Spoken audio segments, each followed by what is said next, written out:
बहुत मज़ेदार कजरी नाच गीत लेके आई हूँ। आप लोग सुनिएगा ज़रूर। आप लोग के अच्छा लगे तो वीडियो को लाइक, चैनल को सब्सक्राइब ज़रूर कीजिएगा। आप लोग के दिल से धन्यवाद।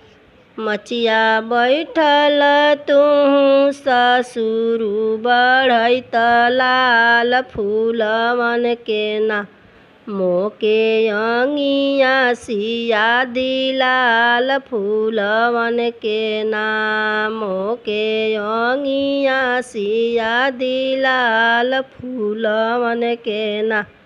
मचिया बैठल तू ससुर बढ़ैत लाल फूलवन के ना, मोके अंगिया सिया दिलाल फूलवन के ना, मोके अंगिया सिया दिलाल फूलवन के ना।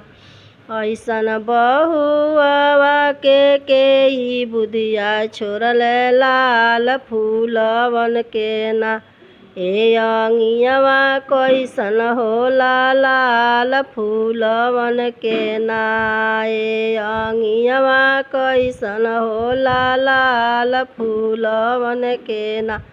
ऐसन बहुआ के ही बुधिया छोड़ले लाल फूलवन के ना, ए अंगियावा कैसन होला लाल फूलवन के ना, ए अंगियावा कैसन होला लाल फूलवन के ना।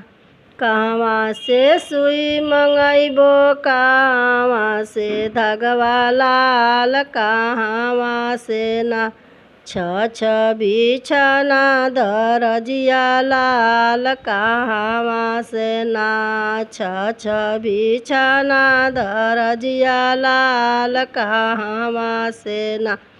पटना से सुई मंगैबो, बेतिया से धगवा लाल, छापारा से ना छ बिछना दरजिया लाल, छापारा से ना छ बिछना दरजिया लाल, छापारा से ना। आगे पीछे सिंह दर्जी बारहो, घुघुरवा लाल बीचवे में ना, ए बैठैया हंसा मोरवा लाल बीचवे में ना, ए बैठैया हंसा मोरवा लाल बीचवे में ना।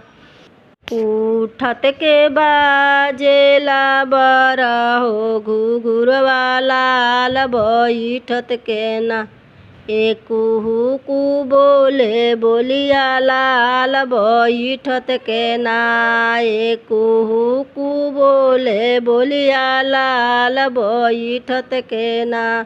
उठत के बाजेला बरहो, घुघुरवा लाल बैठत के ना, ए कुहू कु बोलिया बोलुए लाल बैठत के ना, ए कुहू कु बोलिया बोलुए लाल बैठत के ना।